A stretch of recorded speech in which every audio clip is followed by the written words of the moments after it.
За өглөөний мэнд та бүхэнд энэ гайхалтай өглөөний мэндийг хүргэе.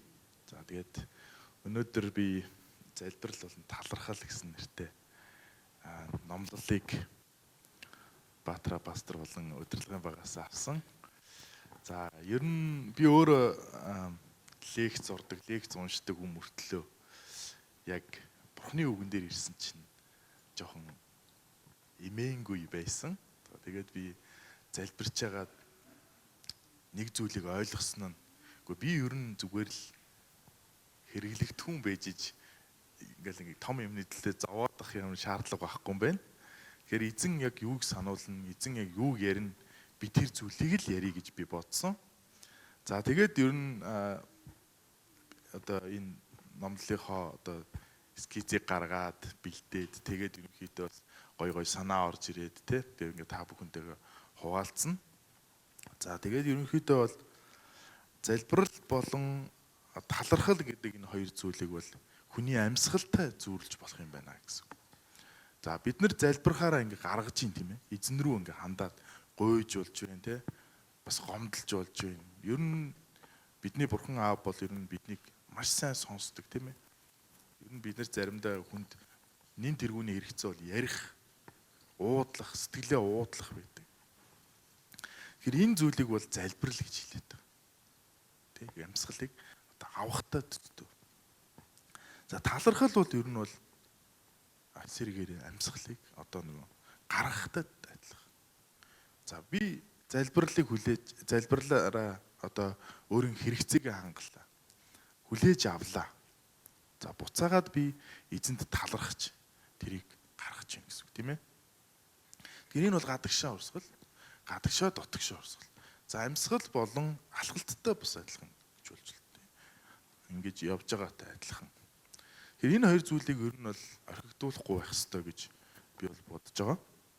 Тэгэхээр энэ хоёр үргэлж цуг явж ийснараа бид нэр сэтгэлийн хувьд, сүнсний хувьд эрүүл байх юм байна гэсэн санааг бас хэлээд байна. За ер нь хүн хамгийн их цагийг өөртөө л гаргадаг, өөрийнхөө дотоод хүнтэй гаргадаг учраас ер нь бид нэр эрүүл бай гэж бодож байгаа бурханд залбирах ёстой, талархах ёстой. Тэгэхээр энэ одоо зүйлийн маань гол утга учир нь юм аа. За тэгэхээр би та бүхэнд монгол хэлний тайлбар толноос энэ залбирал болон талархал гэдэг нь ямар утгатай юм бэ гэдгийг бас уншаад өгье.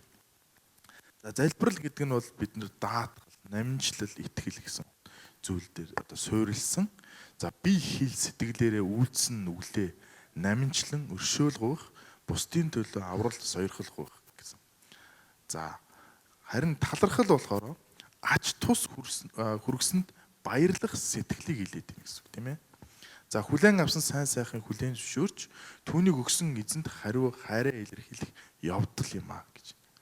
Тэгэхээр энэ ерөөсөө л харилцааны талаар яриад байгаа биз. Тэр зөвхөн гуйж амьдардаг хүн зүрх нь ядарч байна тийм ээ.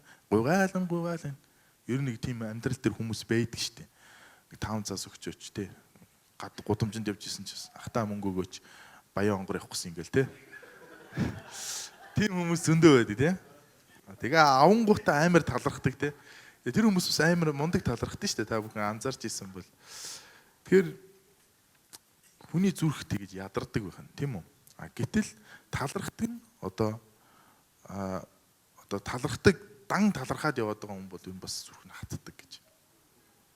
За энэ хоёр ингээд нэгжиж ер нь бол хүн одоо эрүүл сарвал те сэтгцийн хувьд бас эрүүл бас байх боломж бүрдэж байна гэсэн үг. За Библи бидэнд одоо ийхүү заадаг тийм ээ. Өргөлж баярлах тун, тасралтгүй залбирах тун, аливаа бүхэн талархал өргөхтун. Учир нь энэ бол Христ Есүс доторх та нарын төлөөх Бурхны хүсэл мөн гэж. За Паул бидэнд хэлэхдээ дандаа нөгөө баярлж явахдаа талархах гэсэн утгаараа хэлээгүй байх тийм ээ. Ер нь бүхий л зүйл дээр хэлнэ гэсэн үг.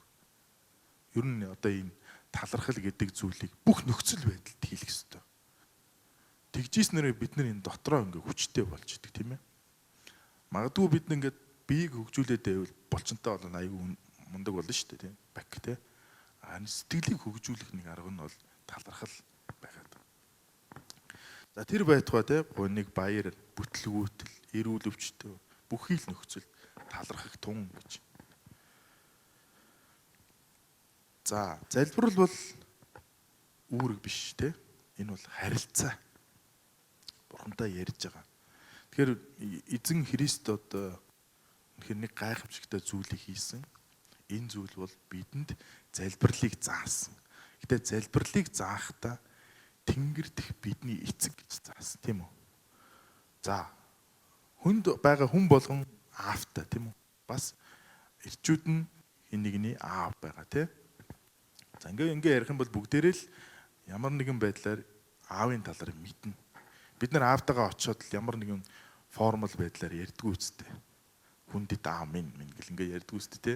Шууд л ярьдаг шүү дээ. Аав гэл. Одоо би одоо хүүхэд байхдаа бол шууд аваа л гэн те. Ой аавгаа одоо надад мөнгө хэрэгтэй байна гэл ингээл хэлдэг байсан. Тэ? Энэ бол ингээд маш гоё харилцаа байгаа байхгүй. Гэтэл эзэн өөрөөрөө дамжуулаад биднийг аавтай болгочихж байгаа тийм үү?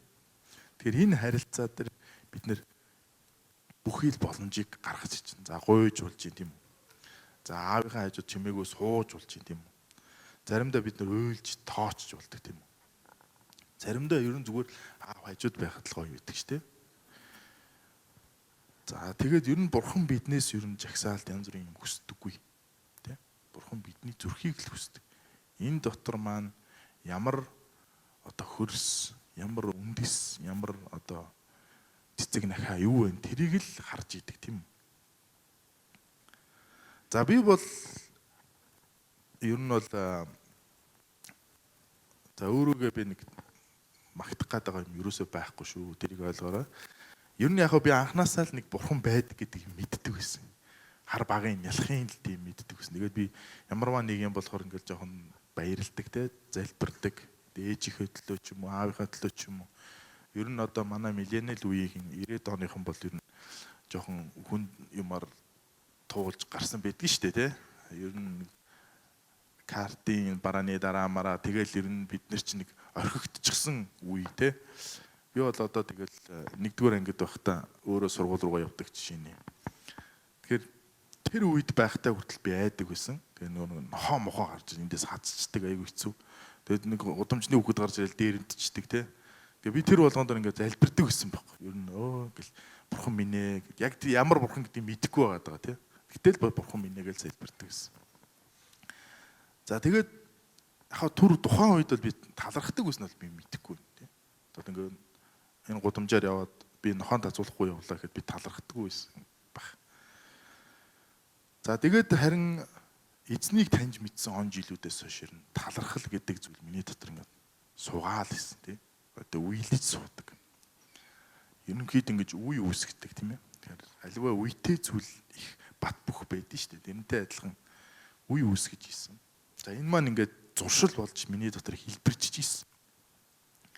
За тэгээд ер нь бол бас нэг хүнд нэг юм аз жаргалыг мэдэрдэг нэг юм мэдрэх үе бас бий болж эхэлдэг. Тэр нь минь юу байсан гэхээр бурхнаас нэг залбираад тэр хариултыг аваад буцааж талархах явцдаа би аягүй ингээд баярлдаг байсан байхгүй. Ер нь одоо ч баярлдаг тийм ээ. Дотроо ингээд баярлаад нэг уйлмаар ч юм шиг тий. Энэ хэцүү үед нэг ингээд яг арга нь олдчихгонгууд тий. Бурхан намайг ингээд сонсчихгонгууд ингээд нэг уйлмаар ч юм шиг тий. За тэгээд одоо ер нь бурхны хайрыг гүн гүнзгийг мэдэрч гисэн. За тэндээс би нэг юм ойлгосон нь юу гэхээр одоогийн би, одоогийн пүр очир тий. Одоогийн очроо, одоогийн аавтай хоёр хүүхдийн аав яаж хэлбэржиж бий болсон гэхээр магадгүй бурханд ингээд залбирч талархаж ингээл өдөр тутам ингэж явсаар хагаад бий болсон юм байна гэдгийг ойлгосон. За тэгээд би өөрөө бол хийсэн бүтээсэн зүйл одоо гавьяага би л өөрөөсөө гэж хийж боддгоо тэрийг болсон. Энэ бол ерөөсөө ер нь байх ёстой зүйл гэж би боддог болсон. Тэгэхээр эзэн миний амьдралын нөгөө алхам бүртээ хамт байгаа гэдэг гэж би боддог болсон. За би өдөр болгон эндээс нөгөө налаахад ажилдаг байхгүй. Тэг өглөө болгон би эндээс яарж явдаг. Тэгэл налаахын замд ингээл явж байхаар ингээл осол аваар амар их юм болж идэг те боросоор шуурга тэгэл тэр үед биний ганц хийдэг юм юу гэхээр одоо ер нь жоохон айцтай байвлаа гэхэд би магтан дуудуулаад тавиал дуулаад тэгэл ганцаараа залбираал явж идэг те. Яг хүн хажуунаас харуулаас нилээн сонин нөхөр шиг л сонсогддог. Гэтэ яг нь тэгж л явдаг болсон. За тэгэхээр биднэрт Библи яг юу гэж хэлдэг юм бэ? Бид одоо Библийг хараад Библиэс бид нэр яс сурах юм байдаг тийм ээ. Зөндөө юм байгаа. Тэгэхээр Библи энд бас гайхалтай түүхийг бас харамсалтай түүхийг хуваалцдаг. За энэ бол ерөөсөө 11 уйман өвчтэй хүн байгаа. Лук 17-гийн 11-ээс 19 тийм ээ. Есүс 10 уйман өвчтнийг идгээсэн. Аруулаад цэвэр болж тэд баярлсан. Ганцхан хүн буцаж ирээд хөлдөн нунж талархжээ. Гэтэл Есүс 10 идгсэн биш үү? Бусад 9 нь хаана байна гэж асуудаг. За энэ бол маш түгээмэл байдаг. Ер нь статистикийн хувьд ч гэсэн 11-ийн харьцаа гэдэг бол одоо 19-ийн харьцаа ч гэдэг юм тийм. Энэ бол бас муу үзүүлэлт байгаа байхгүй юу? За бусад хүмүүс нь бол зүгээр завгүй, талархах сэтгэлгүй, бас сүнслэг одоо сохорлолтой тийм. Хамгийн чухал зүйл нь тэднийг идгээсэн бурхан урдан зогсож байгаа, буцаж ирэхийг хүлээж байгаа гэдгийг мартчихсан явдал байна. Тэгэхээр бид нар энэ 9 нөхөр шиг байж болохгүй гэдгийг би ер нь бол зүрхэндээ ойлгож байна. Тэгэхээр та бүхнийг бас өөрийнхөө зүрхийг нэг удаа өөрийгөө хажууд нь тавиад би ийм алдаа гарахгүй юм шүү гэдгийг л бодоосоо гэж хүсэж байна. За бэлгийг нь авчаад бэлгэглэгчийг нь мартчихдаг. За одоо би бол яг Монголд ирснээс хойш нэг юм ойлгосон нь манад одоо ажиллаж байгаа иргэн тойрны хүмүүс маань бас нэг дутагдал харагддаг ялангуяа монголчуудаас тийм янз бүрийн байдлаар юм өгдөг тийм хүнд ингээл өгөөл туслаад талархдаггүй. Тэгэхээр амар хэцүү дараа нөгөө хүн юм гоохоор өмөргүй юм шиг тийм надад бас нэг жоохон тийм байдэн. Тэгээд одоо тэгсэн ч гэсэн тэгэл амин тийм. Тэгээ бас гомдоод штэ жижиг гэн тэнд. Тэгээд би бас оюутнуудтай айгүй харьцдаг хүн баггүй юу. Тэгэхээр манай оюутнуудаас амар тэгдэг тийм. Шаг гэл тэгэл дүн мөн гаргаад алга болдог тийм. Зүүнээ хайгаа иччихэл бас гоё штэ тийм. За тэгэхээр ийм асуудал байдаг. Тэгэхээр ер нь бид нэг амьдралдаа ингээд энэ олон жилтэй амьдралын туршлагатаар бид нэг болохоосоо болохгүйг л хараад байдаг. Тийм учраас бид нар талархаа мартчихдаг, болчдөг тийм ээ. Тэгэхээр хэдүүлээ талархал гэдэг одоо сайн зуршлыг тийм ээ. Бас энэ зуршил маань бас биднийг эдгээд нэг юм гэдгийг ойлгох хэрэгтэй. За тэгээд ерөөсөө бидний хувьд хамгийн том role model бол ерөөсөө Jesus тийм би эзэн өөрөө байгаад байгаа.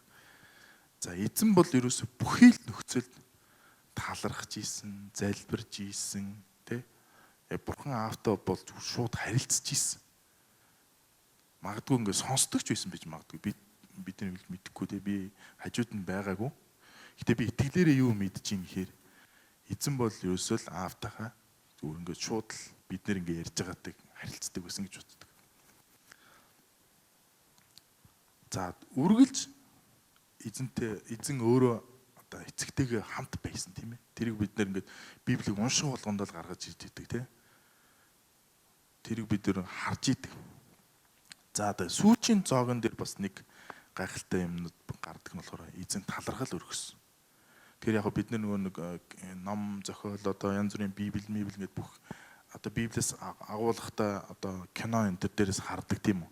Ер нь мэдчихийдэг те өөрийгөө ингээд цовдлуулж өгөж одоо бурсанд орхоо хүртэл мэдчихийдэг тийм ээ. Тэгсэн ч гэсэн ингээд талархал өргөж гэдэг. За эндээс талархал өргөсөн гэдгээс энэ эхористо гэдэг грек үг гарсан байгаа тийм ээ. Талархал өргөсөн гэсэн утгатай. Тэгэхээр бидний зүрх сэтгэлд ерөөсөө л талархал үргэлж байх ёстой. За итгэгч биш хүмүүс ч гэсэн талархдаг тийм ээ. Би тийм хүнийг хараад амар баярлдаг байхгүй. Ингээд явж байгаад за нэг би рандом байдлаа нэг хүнтэй уулзгаад тэр хүн ингээд тусламж авч буцаас талархаж байгаа бол надад тэр хүн үлдчихдэг сэтгэл дотор. Тийм ээ. Тэгээ бид итгэгч учраас ер нь талархлын мастерууд болох ёстой гэсэн үг тийм ээ. Эзэн өөрөө бүх зүйл талархаж ирснийг одоо эдгээр жишээн дээрс харж байна тийм ээ. За залбирлууд байгаад байгаа. Эзэн ерөөсөө бүх цаг хугацаанд залбирч ирсэн. За хамгийн эхлээд одоо би эцэг гэж дуудснаас нь эхлэмээр байна. Эцэг гэж дуудсан учраас бидэд Бурхан аавтай одоо аав хүү гэдэг харилцаатай болж гисэн. За тэрний дараа бид нэр бас нэг жишээ бол Гетсеманд болсон. Таны хүсэл биш, миний хүсэл биш, таны хүсэл биелээ гэж залбирсан байдаг тийм ээ. За Петрийн төлөө залбирч зуучлан гуйсан байдаг. Ганцаараа хээр эзгүүд очиж залбирч гуйсан байдаг. За тэгээ бусад шавнырийнхаа төлөө ирээдүйн хүмүүсийн төлөө бас залбирэн гуйсан байдаг. Тэгэхээр энэ ирээдүйн хүмүүс чинь бид нар ч гэсэн явж байгаа ш тийм ээ.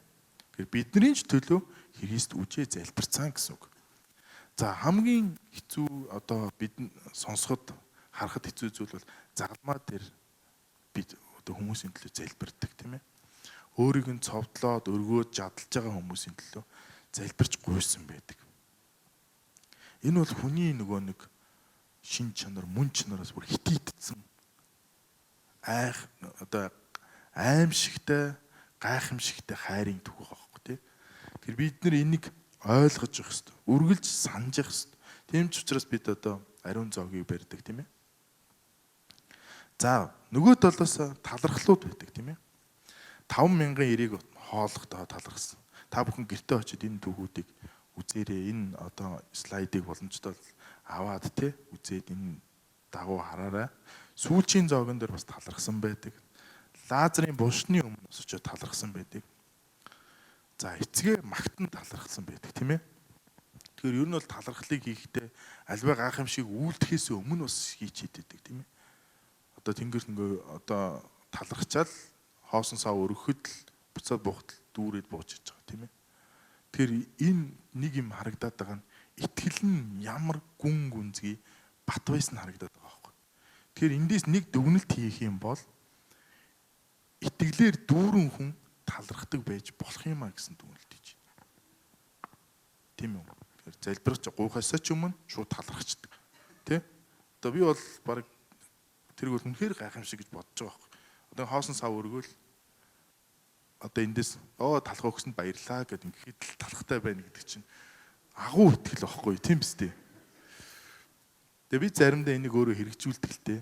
Ингээд заримдаа би одоо амар ядардаг тийм. Тэгэл маргааш хичээл лекц зорох гээд 3 лекц зорох гээд. За би маргаашийнхаа лекцийг дуусгасан баярлаа гэл. Тэгээ маргааш нь бужигнуулсан ч нөгөө оюутнууд чинь өстой өргөхийн өргөө те дэмжихийн дэмжээд ингээд явцсан байгаа байхгүй. Тэгээд за тэгэхээр нэг юм бас нэг хэдэн арга байж болох юм тийм ээ. Одоо хүн болгоны сурах арга барил өөр учраас хүн болгоны харилцаа зан чанар өөр учраас гэтээ би зүгээр жишээ өгж байгаа тийм ээ. Талархлыг өдөр бүр өгж амьдрах тийм ээ. За өглөөний талархал байж болж гин. Талархлын дэвтэр байж болж гин. Талархлын залбирал байж болох юм байна. Тэгэхээр энэ зүйлүүдийг амьдралдаа жоохон нэг хэрэгжүүлээд одоо муу сурагч биш сайн сурагч байгаа тий. Нэг юм хүн нэг юм яриадсан да тий тэрийг жоохон хэрэгжүүлчихье гэж бас сайн сурагч, сайн сонсогч гэсэн үг. За ингээ хэрэгжүүлэх юм бол магадгүй бид нэр сайн талархагч болж болно тийм үү. За тэгэхээр 1-р Тесалоник 5-ын 16-аас 18 дээр ер нь бол хэлсэн байна тийм ээ. Үргэлж баярлагтун, тасралтгүй залбирахтун, аливаа бүхэн талархалт өргөхтун. Учир нь энэ бол Христ Есүс доторх та нарын төлөөх Бурхны хүсэл мөн гэж. Тэгэхээр энэ зүйлээр дамжуулаад, талархлаа дамжуулаад бидний итгэл бас өсч байдаг гэсэн санаа явж байгаа. За тэгэхээр би өөрийнхөө хувийн бас нэг одоо experience-ийг те туршлагыг та бүхэнд хуваалцъя. За яг анх би Христийг таньж мэдсэн үеийг бол магадгүй нөгөө гайхамшигт ном гэл нөгөө Eagle дээр гардаг байсан Google дээр-нээс ерөнхийдөө нэг Иесус гэл агуу гайхамшигтай хүн байсан юм байна гэж мэдсэн хамгийн анх. За дараа нь 10 онд за нилийн бүтгэн нөхөр байсан. Зарим нь ч мэдэх байх тий. Тэр үед би одоо явж байгаад одоо рок сонсдог юм. Та нар намайг бол танихгүй зөвдөх үед. Халзан малзан юм рок сонсдог, готл өмсдөг. Тийм ингээл дарвиж явж байгаад нэг найзаагаа дагаа сүмд очиод тэгэж анх Иесусыг анх таньж мэдээд. За тэр үед гаргасан миний хамгийн кул шийдвэр бол ерөөсөө за би болий. Үсээ ургуулъя, аимшигын хувцас тайлъя. Тэгээд нэг костюм өмсөе гэл те. Тэгээд их сургууль дээр очисон чинь шууд дээрэмдүүлсэн. Тэгээд тухайн үед би бодож ирсэн л да. Ер нь за дээрэмдүүлсэн ч хамаагүй те. Зодуулсан ч хамаагүй одоо өнгөрсөн одоо би уул уурхаан их сургууль сурдаг гэсэн тухай жинхэнэ хүнд гаруудын сургууль сурдаг гэсэн. Тэгээд одоо өнгөрсөн би өөрөө дээрэмдэж явсан болохоос дээрэмдүүлж хэцэг баг. Тэгээд за болий гэд. Тэгээд тухайн үед шийдвэртээ үнж үлдсэн.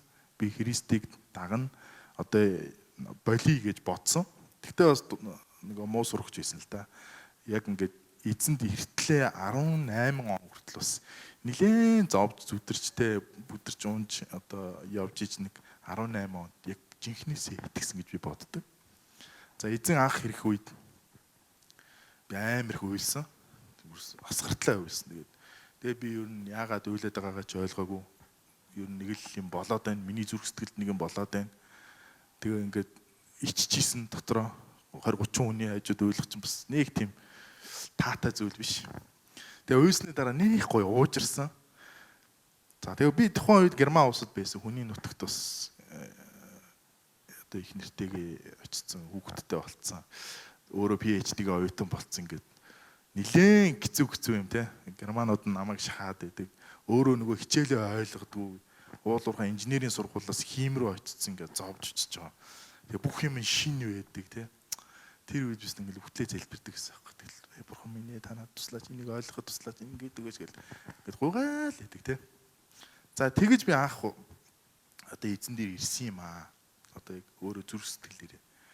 За тэгээ байж итл 20 онд маань одоо би аавыгаа алдсан.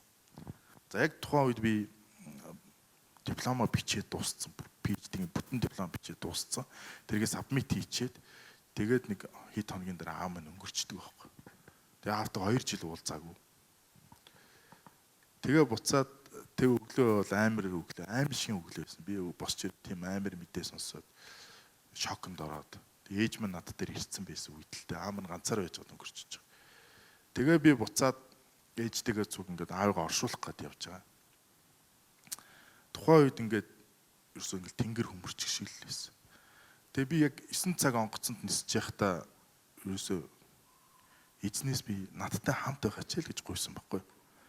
Эзэн минь одоо би буугаад юу гэдгийг мэдэхгүй тий. Би морг дээр очин аавтайгаа уулзна.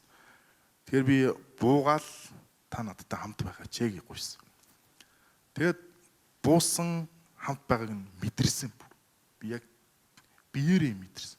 Тэгээ би бүх аавынхаа одоо ажил явдлыг бүгднгийн дуусгачаад дахиад 2 жилийн дараа би төгссөн гэж боддоо та бүхэн. Нөгөө сабмит хийсэн юмынхаа дараа. Тэгэхэд би тэр хооронд маш их зовсон. Нөгөө нэг хүний сэтгэл зүй гэдэг чинь амар юм бэл. Ингээл яг энэ дундуур явах чинь. Тэгэл нөгөө ковид болоод тэгэл одоо манай эхнэр бас ингээл жирэмсэн те. Тэгжсэн чинь тэтгэлэг байхгүй болоод би чинь бүр ингээд дээшээ тэнгэр хол доошоо газар хатуу. Нөгөө тэтгэлгээ болчихъя гэж бодсон чинь 120 хэдэн хувьд буцааж төлгөө бичсэн байж байгаа шиг. Тэгэл бурхан минь ингээл ерөөсөө ингээл тэг би ерөөсөө юу яасан хэр эзэн минь ээ те. Одоо л надад та хэрэгтэй. Би бол тэр үед амьдралын нөгөө шалтаа буусан байхгүй. Тэгээ алдсныхаа дараа ойлгосон. Юутэй байснаа ойлгосон. Аавтай байсан гэдэг ямар гайхамшигт агуу юм бэ? Өсөө маш өгүүлсэн. Тэгээд тухайн үед би бурхантай маш их ярьдаг байсан. Өдөржингөө ганцаараа байдаг гэсэн учраас залбираалсан. Тэгэл гисэн эзэн надад харин нэг гайхамшигтай зүйлийг сануулсан байхгүй. Би чамд ингээд зураг үзчихсэн чинь миний хатан аав намайг онгоцны буудлуур гаргаж өгөөд зураг авсан байхгүй би. Тэр үед би нэг зүйлийг харсан. Би дахиад нэг аавтай юм газар дээр. Тэгээ би энэ аавыгаа л хайрлах хэрэгтэй юм байна гээд. Тэгээ одоо аав бит хоёрын харилцаас үнэхээр гоё ихгүй. Одоо миний хүүгээл ерөөсөө манай эхнэрч ярьдгүй маань надад ярьдаг. Тэ айн гоё харилцаатай. Тэгээ би бас ингээд зүрх сэтгэл маань дүүрч байгаа. Бурхан эдгээдэг тийм ээ. Тэгээ энэ дундуур явж иж би бусдыг ойлгож чинь гэж боддог. За тэгээд сэргсэн. За эдгэрэл надад хэрэгтэй байсан. За би гайхамшигтайгаар хүүтэй болсон. Одоо энэ гүүгээд байгаа тэр жижиг нөхөр. Тэгээ тэр хүү маань ерөөсөө маш үзэсгэлэнтэйсэн. Төрхөөсөө л хөөрхөн хүү байсан. Тэгэл хүүгээ хараад баярлж исэн. Тэгсэн нэг өдөр би ордгийн багаас тээ. Аам нь байсан бол миний хүүг хараад гоё вэжтэй мэждэг гэж бодчихсон. Бүр өглөө тээ. Тэгсэн чинь надад ингээ бодол дотор нэг амар бодол орчихсон баг. Хэрвээ бурхан аавыг чинь буцаагаад хүүгийг чинь авчиг гэ хэлвэл яах вэ гэж бод. Тэгсэн чинь би бүр ингээ пал гэлвчихэж байгаа. За нэгэнт өнгөрсөө ингээл те муухайгаа шүү те. Тэгээ хүүгээ тийм хайрладаг болцоо байгаа. Тэгээ би за боли дахиж ингэж гомдолж гоншихнооч ингэж эморж явах боли би том хүн болох ёстой юм байна те. Эцэг хүн юм чинь бас өөр те. Ингээд бас нэг үхэл амьдралыг арай өөрөөр харж эхэлдэг болсон л доо. Тэгээд магадгүй амар эвгүй сонсогдчих магадгүй. Гэтэ ингээд үнэхээр энэ аимшигтай ингээд үнэн зүйл намайг нэг ташууртал авах шиг болсон. За тэгээд тэрнээс хойш ер нь итгэрсэн, зүрх сэтгэл маань итгэрсэн. Ер нь би аавгаа ингээл ярихаар л үлчээд идэв гэсэн чинь ер нь тэрнээс хойш болцсон байхгүй тий. Одоо миний аав тэнгэрд байгаа тий. Ер нь итгэгч болоод өнгөрцөн тий. Тэгээд бас ариун одоо сайн мэдээ ярьж мэрцсэн учраас би одоо итгэлээрээ миний аав тэнгэрт байгаа учраас би одоо дахиж зовж шаналх шаардлага байхгүй. Харин урагшаа харж амьдрах хэрэгтэй юм байна гэд талархаж эхэлсэн. Тэгээ би өөрөө бүх юм талархсан байхгүй. Би их нэртэйж талархаад, гэр бүлтэйж талархаад, гэр орондооч талархаад, машинд орохоор машиндааж талархаад тэг ингээд бүх юмд ингээд эзэнд талархдаг болсон. Тэр байтугай өглөөс ирэх хүртлээр талархдаг болсон. Энэ ингээд айгүй их юм зовлон дундуур явж гарч иж байгаа байхгүй юу. Тэгэхээр би та бүхнийг өнөөдөр гэрдээ очиод аавтайгаа бол аавтай хайртай шүү, ээжтэйгаа бол ээжтэй хайртай. Тэгээ гэр оронд одоо хэн нэгэн байгаа бол нөхөр нь байгаа бол эхнэр нь байгаа бол талархаарай тий. Байхгүй байсан ч талархаарай. Тийм ээ. Өнөөдөр бид нар ингээд энэ амар хатуу амьдрал дээр амьдарч байна. Тэгэхээр бид нар энэ Библи гэдэг энэ гайхамшигтай одоо зааврын ном, амьд ном, үлгэр дуурайлын номыг бид нар уншиж байгаа тийм ээ. Тэгэхээр энэ уншиж байгаагаас бид нар сурах ёстой байгаа даа. За би та бүхнийг тэгээд зоригжуулж байна. За юугаар зоригжуулах вэ гэхээр Даниэлийн түүх байна. За Даниэл бол Небухаднезарын үед амьдарч исэн одоо шизүүлэгч хүн байгаа тийм ээ. За их урт түүхийг богино болгоул одоо Даниэлийн эсрэг талын тий одоо хүмүүст одоо маф маягийн хүмүүс байгаа шүү дээ. Нөхдүүд болохоор Даниэлийг одоо ингээд ер бүсийн сүнстэй буюу ариун сүнстэйг мэдээд атаархаад тэгээд ховилдаан зохион байгуулад тэгээд ерөнхийдөө залбирах юм бол одоо Арслангийн нүхэнд хай гэдэг тушаал гаргуулчихсан байгаа хаана.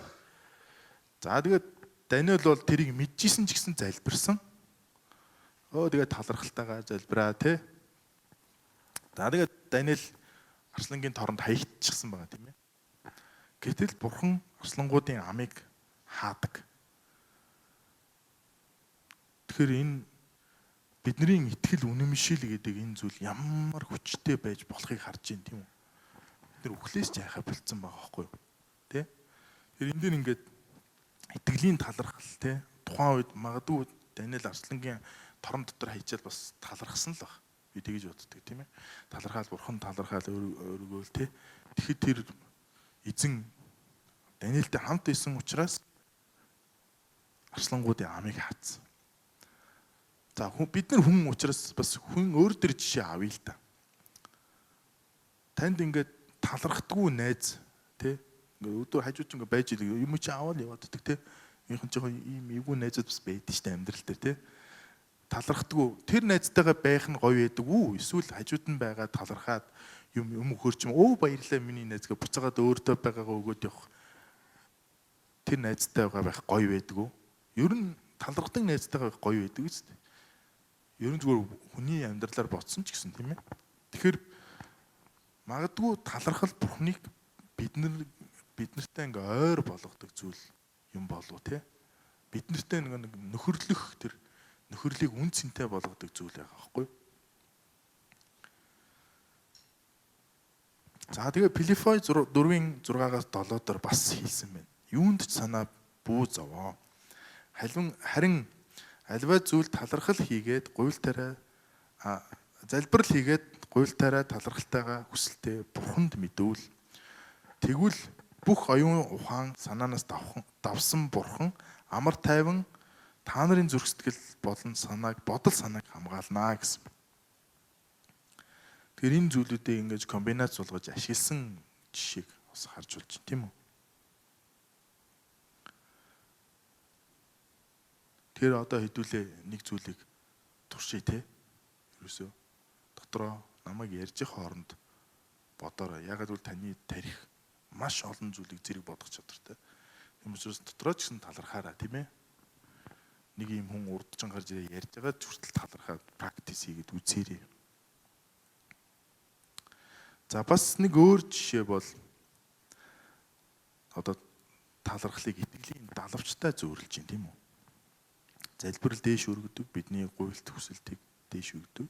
Талархал бол газар дэлхий дээр бат байлгадаг. Тэгэхээр одоо бид хэсэг нэг 5 минут ч юм уу 3 минутыг та бүхэнд өгье. Хэдүүлээ хажууд хүнтэйг магадгүй хуваалцъя тийм ээ. За өнөөдөр юунд талархаж байна? Тэрийг нэг жишээг хажуудлынхаа хүнд хэлье те. За маргааш ямар тусламж хэрэгтэй байгааг бас хэлээд үзье. Тэгээд нөгөө партнертайгаа нийлээд залбирч талархчих тийм үү? Тэгэхээр энэ бол маш том practice байгаад байгаа. За тэгэхээр цаг харах уу? 5 минут өгье. За манайха гоё нөгөө амттай цагийг чинь нөгөө тасалж байгаа бол уучлаарай. За тэгээ юм бүхэн цаг хугацаатай байдаг тийм ээ. За тэгээд та бүхэн гоё яриа өрнүүлсэн гэж бодож байна. Юунд талархдгийг чинь хажуудлын партнер нь мэддэг болсон баг гэж бодож байна. За тэгээд өнөөдөр миний хэлснээр тийм ээ итгэгч хүмүүс маань эргэн тойрныхоо хүмүүст очиод те талархаж явдаг зүйлээ хэлээд өнөөдрийг бас гоё вайбар те хин нэгэнд бас хоол моолонд оруулж чараа те хин нэг те гоё урмын үгээр хэлүүлчихээрэй тийм ээ. Тэр энэ одоо ийм гайхамшигтай хүмүүс бидний дунд байна те. Тэр бас пастортай маш их талархаж явдсан шүү гэд бас энэ завшиныг ашиглуулчаа. За тэгээд хэдүүлээ би та бүхэнд ганц Библийн хэсгээс уншиж өгье. Лук 10-ын 21-ээс 22. Лук биш, удлаарч шүү. Матай 11-ийн 25-аас. За тэгээд Есүс цааш хэлэхдээ Тэнгэр газрын эзэн эцэг тандаа талархъя. Цэцэд хийгээд тухайднаас нууцсан зүйлээ балчир хүүхдүүдэд та илчилжээ. Тийм ээ, эцэг минь ингэхэн таны таалал билээ. Надад өгөгдсөн бүхэн эцгээс байдаг агаад эцгээс өөр хинч хүүг мэдэхгүй. Хүү ба хүүгийн эцгээ илчлэхийг хүссэн хүнээс өөр хинч эцгийг мэдэхгүй. Зүтгэж туйлдсан хүнд ачаа өөрсөн бүхий л хүмүүсээ над дээр ир. Би та нарыг амраая. Би зүрх сэтгэлээрээ дөлгөөн бөгөөд даруй тул буулгыг минь өөрсдөө ав. Надаас суралц. Тэгвэл та нар сэтгэлдээ амралтыг олох болно. Буулга минь аятай, ачаа минь хөнгөн гэвэ гэж. За тэгээд энэ ишлэл гинт ороод ирсэн учраас ер нь төлөвлөгдөг байсан мөртлөө ороод ирлээ. Тэгэхээр би та бүхэнд уншиж энэ ишлэлийг та бүхэн энэ 7 хоногтоо бас бодож бясалгаж яваарэ гэж хүсэж байна. За хэдүүлээ тэгээд энэ гайхалтай эзний сургаал үгээр амьдрах нэг төрлийн бас амьдралын хичээл, амьдралын одоо сургалт. Ягаад гэвэл бид нар энэ газар дэлхий дээр амьдарч сурж одоо өөрсдийн мөнхийн гэрлүүгээ эзэн нэгэн өдөр очиход бэлэн болох гэж энэ газар дэлхий дээр бэлтгэж байгаа хүмүүс. Тэгэхээр та бүхэн Библиэтэйгээ нөхөрлөөрөө ойр байгаарай. Энэ олон гоё жишээнүүдээс та нар урам аваарай, тийм ээ? Та нар энэ Библийн мундаг бааtruудтай яг адилхан. Яг адилхан. Даниэлч байж болно, тийм? Давидч байж болно. Питерч байж болно, Иоханч байж болно. Тийм үү? Тэгэхээр энэ бидний ер нь хүн төрлөختөнд хүнд тохиолдож болох бүх зүйл энэ дотор байна. Тэгэхээр бид нар энэ номоо сайн уншаад эзэнд итгээд залбираад бясалгаад үгээр нь амьдрах юм бол баг зовж эзэнтэй нэг буулганд орно гэдэг түрүүн амласан байна. Тэгэхээр энэ амлалтанд итгэж амьдраарай гэж хүсэж байна. За тэгээ би хаалтын залбирлыг хамтдаа зүрх сэтгэл дотроо өөрийгөө даруй болгоод тэгээ эзний өмнө ирээд өөрийнхөө өмнө таны өмнө хажууд нь Бурхан аав зогсож гин гэж бодоод залбираасаа гэж хүсэж байна. Энд оршихуун угаасаа байгааг би мэдэрч байна тийм ээ. Та бүхэн бас мэдрээрэй. Түүнийг амьдралдаа урьж оруулаарай. За хайртай Бурхан аав минь ээ. Бид танд олон зүйл гуйдаг боловч баярлаа гэж хэлэхээ ихэвчлэн мартдаг. Өнөөдөр бидний нүдийг нээж өгөөч. Энд байгаа ивэл ирүүлүүдийг нь харж чин сэтгэлээсээ талархаж сурахад нь туслаач. Хүнд цагт тань талархах илтгэлийг бидэнд өгөөч. Бид байнгын залбирал, талархал гэх итгэлийн хоёр жигүүртэй болж тантай ойр амьдрахад нь туслаач. Есүсийн